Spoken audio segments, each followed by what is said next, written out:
Welcome back everybody, I hope you're having a great day today. As you can see, I got the green screen up in today's episode. I don't know what I'm gonna put on the green screen. Maybe Nez's beautiful face, maybe SpongeBob's house or Jin's beautiful face. But yeah, for today's episode we're reading Am I Overreacting? Which is a little bit horrifying, so I felt like I wanted to make the episode a bit more fun. So that's what we're gonna do. Okay, the first one that we're gonna read today. Am I overreacting for asking my wife to stay at her mum's after I caught her putting something odd in my coffee? Oh, this one already sounds terrifying. I'm 46 male and I'm really shaken, and I need advice to know if I went too far. My wife, 49 female, and I've been married for 4 years and together for 7. She's always been so kind, always making my morning coffee, and we've had a good life together. English is not my first language. I speak it well, but sometimes I struggle to explain feelings, so bear with me. For the past few weeks, I've been feeling off after drinking my coffee, like dizzy, nauseous, sometimes my hands shake. I thought maybe it was work stress or something that I ate, but 2 days ago I came home early and I saw my wife in the kitchen dropping some kind of powder into my coffee mug from a small unmarked vial. What? It wasn't sugar or creamer, it looked strange, like medicine or worse. When she saw me, she slipped the vial into her pocket and said that it was just a new coffee mix, but her voice was shaky and she wouldn't look at me. Oh my god, does the vial have like a skull and crossbones on it? This is some evil cartoon crap. That evening, I asked her calmly to tell me what it was. She said that it was a natural supplement to help me feel better, but she couldn't say what it was or why there was no label. I got scared. Those symptoms I've been having aren't normal, and she's never hidden things before. I told her that I needed space to think, and I asked her to stay at her mum's for a few days. She got upset, started crying, and said that I was overreacting and breaking her trust. Says the person putting something in their partner's coffee and not saying what it is. She left last night and now she's texting me, saying that it was nothing harmful and I'm making a big deal out of it. Well, why didn't she tell you what it was? I kept the vial, but I'm too nervous to test it. I love her, she's my everything, but I'm scared that she might be putting something bad in my coffee. Am I overreacting for asking her to leave? I can't sleep and I keep on checking the locks on the door, feeling paranoid in my own home. Please tell me if I'm in the wrong. Update, thank you for all of your responses. You guys really helped to clear my head. I was hesitant, but I called 911 and they said they'll look into it. I'm feeling worse each day. Oh my god, dizzy, weak, and my stomach's still off. So I'm heading to the hospital today to get checked out. My wife keeps on texting me, begging me to come back and saying that it was just a herbal energy boost that she found online, but she still can't explain why she hid it. I told her to stay at her mum's until I know more. I'm scared and exhausted, but I'll keep you all updated when I get answers. Thank you for making me feel like I'm not going crazy. Update. Hey everybody, I'm at the hospital. Sorry for not keeping y'all updated. I'm not really feeling very well at the moment. Thank you so much for all of your comments and support. The doctors ran some tests and said there's something off in my blood work, but they don't know exactly what yet. They're sending samples to a lab and it'll take a couple of days to get results. They told me to stay here for observation because my symptoms, the dizziness and nausea and shaking, so it's getting worse very quick. I gave the vial to the police when they stopped by earlier, and they're testing it. They didn't say much, but their serious faces freaked me out. My wife keeps on calling and texting and sobbing, saying that she's so sorry and it was just some herbal remedy from a friend to help me, but she's still dodging my questions about why she hid it, and it's making my head spin. I told her we can't talk until I'm out of here, and I know what's going on. She's at her mum's, but her texts are so frantic it's breaking my heart. I love her, but I don't think I can ever trust her ever again. I'm stuck in this hospital bed and I feel so alone. I'll keep y'all updated when I hear from the lab or police. Oh my, what a way to start the episode. And that's all the information that we have at the moment. There are no new updates since. The top comment says, you need to call the police. Please get the file tested. It's better to know what's actually going on than be in fear of what could be going on. That's so unbelievably terrifying. It's a natural supplement to help me feel better. But she won't tell OP what it was or why she was hiding it. Is it like something stupid that would embarrass OP if OP found out? A natural supplement to help you feel better. What would a natural supplement to help you feel better be? But also she knows that OP's in the hospital, doesn't she? If you were giving your partner a natural supplement in their coffee that ended up putting them in the hospital, why is she still not really telling OP what it is? Or why she was giving it to OP? Surely she would be like thoroughly explaining everything about it and why she did it. Also, I'm assuming that it's real, which it probably probably isn't. A lot of Reddit stories aren't even real. But yeah, if this one is real, that's absolutely horrifying. And all the best to OP.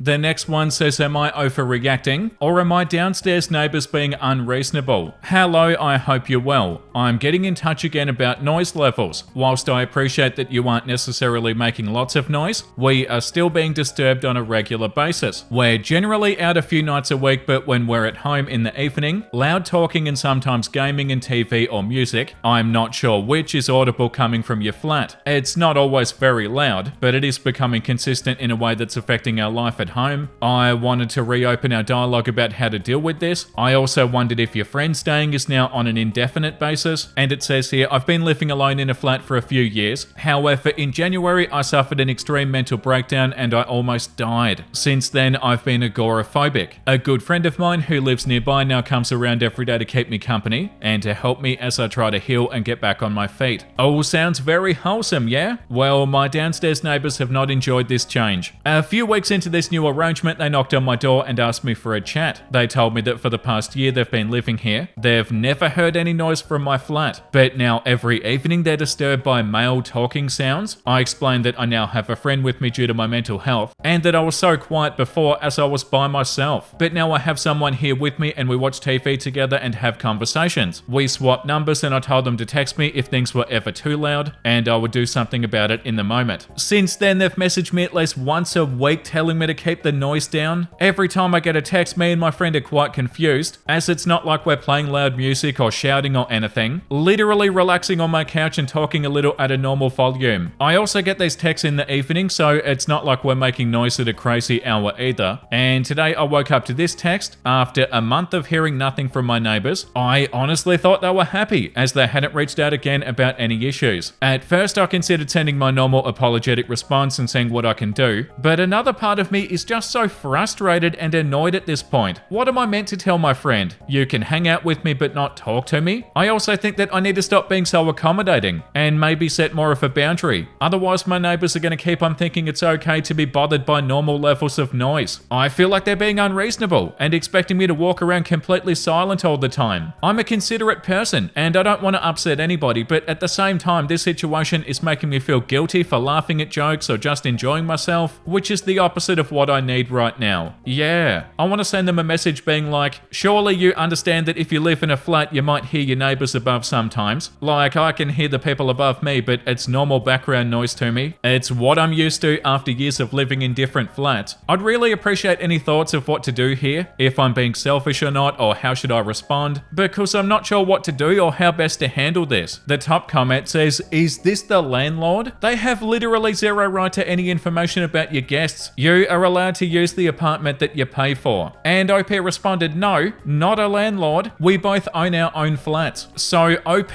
owns their flat, the neighbor owns their own flat, and by the sounds of it, OP's not really being that loud. Yeah, very much a not the a-hole consensus, or not overreacting consensus. The second top comment says, not the a-hole, are you able to hear them? Is there a vent or something where sounds may be traveling? The comment below that says, don't tell them any personal information at all. Don't answer about your friend or talk about your health. You own your flat, don't apologize to them. Tell them you're entitled to have peaceful enjoyment of your home, allowed to entertain guests. And while you're willing to keep excessive noise to a minimum, that asking you not to speak to somebody in your home or move about the flat is unreasonable. Tell them you gave them your number to mention over the top noise and to be able to get in touch with you about building related issues or questions, not for them to ping you all the time over the sounds of everyday living. Tell them that once a week is over the top and that they're asking too much. Tell them they should expect you to make sound while living, and that choosing a downstairs unit doesn't entitle you to ask your upstairs neighbors to avoid speaking or moving about their home. And bonus points if you cite exactly how many times they've contacted you and tell them that you've tried to be understanding, but it seems like short of you sitting still in silence, nothing's enough. Stop letting them tell you that they matter more than you, and enjoy your home. I'm almost certain that they'll back off immediately or backpedal. Yeah, for sure, like that's definitely the consensus here too. Like, of course, if you're making heaps of noise all the time and you're being super obnoxious obnoxious, then yeah, okay, but by the sounds of it, that's not what OP's doing. OP's watching TV and having a conversation. OP's neighbor expects OP to be just about silent, which yeah, that's not gonna happen. Like, I've had noisy neighbors before, like actually genuinely noisy neighbors, like the ones that are blasting like techno music at like 4 in the morning, and you'll wake up and all you can hear is like douche, douche, douche, douche, douche at like all hours of the early morning. What OP's doing is having a normal life, talking to their friend and watching TV with their friend, but the neighbor can hear it, so they're not happy. This comment says their expectations seem unreasonable. Who you have as a guest in your place is none of their business to begin with. Yeah, unless you're blasting your TV or something, simply living in your place doing normal stuff like watching TV or gaming or talking or whatever isn't doing anything they should be complaining about. They say you're not making a lot of noise yet still complain? Set a boundary for sure. Okay, the next one that we're gonna read. Am I overreacting for wanting to leave my husband after what he did while I was caring for my sick mother? Oh no, I, 25 female, and my husband, 27 male, have been married for 2 years, together for 5. We married young, but we're both financially stable and ready to build our life together. We just started trying for our first baby. 7 months ago, my mother was diagnosed with stage 4 pancreatic cancer. The doctors gave her 6 to 12 months to live. She lives 3 hours away in my hometown, and as her only child, I knew that I had to be there for her final months. Oh, I'm so sorry, OP.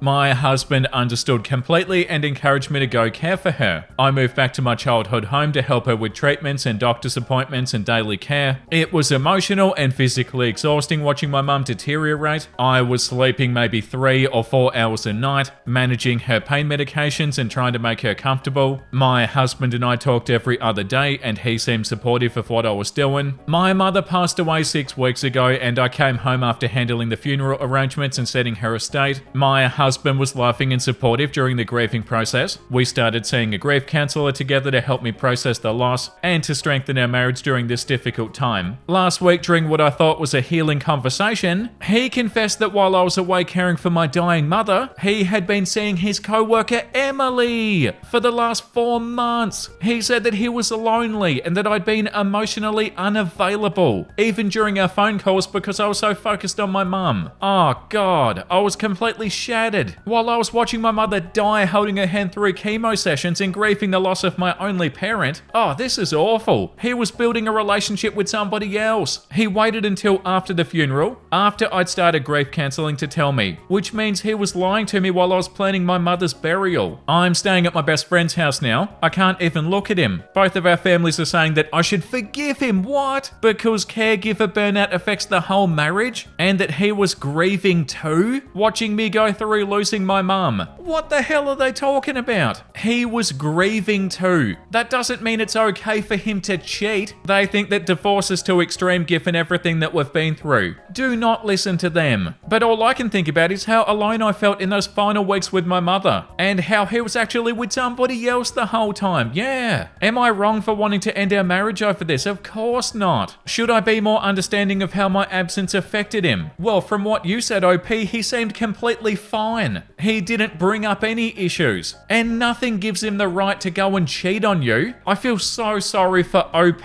What a terrible partner OP has. And what the flying the family members talking about? This comment says, what a load of crap. He made no effort to communicate his feelings with you. Yeah, just immediately jumped to another woman. He could have done so much more to communicate and get emotionally close to you. He cheated on you at your lowest point. Don't think for 1 second that he didn't sleep with her too. Clearly vows mean nothing to him. I would see a lawyer ASAP. Divorce is not too extreme for cheating. Edit, I'm very sorry about your mum and all that you're going through, OP. Sending you some virtual hugs. A comment below that says, he was grieving too. I didn't know being intimate with another woman was a way to express grief. Bottom line is he's a selfish asshole that took advantage of you being away to cheat. Like this comment says, he was cheating, not grieving. Not the a-hole. Get rid of him immediately, OP. I don't feel like staying with him's even an option. Like, what are the family members talking about? Oh, you should forgive him. He's grieving too. By the sounds of it, he wasn't grieving at all. And that doesn't mean that he's allowed to go and cheat. He was lonely. Hey, you're lonely? Go and visit OP.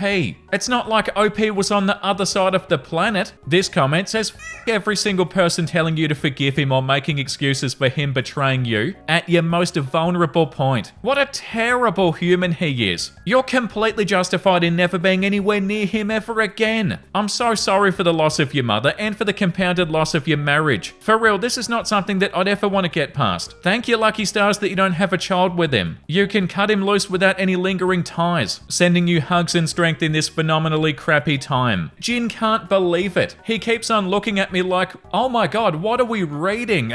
Yeah, time to read something wholesome. What an unbelievable episode. Me laying down trying to sleep at night as each thought passes through my mind. Oh yeah, tell me about it. I can definitely relate to this. I spend the day working, I go to bed, I lay down, and that's when I have all the scary thoughts. Like all the irrational worries, all the crap that doesn't matter, or like really unnecessary deep stuff. Like I have these sudden realizations that I'm a human, and a whole bunch of stuff that doesn't help you sleep. That actually wasn't very wholesome. Sleeping baby donkeys, here we go. I've never seen a baby donkey. Have you guys ever seen a baby donkey? I'm so happy that we have seen baby donkeys now. Thank you for watching, everybody. I hope you had a great time today. Also, I'm sorry that I haven't filmed an episode in a while. It's a long story, but like where I'm living at the moment, it's pretty hard to record sometimes. I'm trying to do my best, but yeah, the episodes are going to be a little bit less often. I'm focusing on making every episode as fun as I can. That was an adventure of an episode, and I hope you had a good time, everybody. Make sure you like and subscribe if you did. And the comment of the day goes to Our Unfortunate. Yay, Vincey and the kitties are here. I've just got 2 guinea pigs, and we love listening to you while we work on bonding. Love to you all from the UK. That is so awesome. Thank you for the comment, Our Fortunate, and thank you for the support. And say hello to your 2 guinea pigs for me. That's so cute. Okay, I'm out of here. Thank you for the support, everybody. I really appreciate it. Let me know in the comments if there's something you want me to make a video on, and I'll see you in the next episode. Make sure you look after yourself and make sure you have a beautiful, amazing rest of your day. And you know what I'm about to say because I say it every single time. Bye!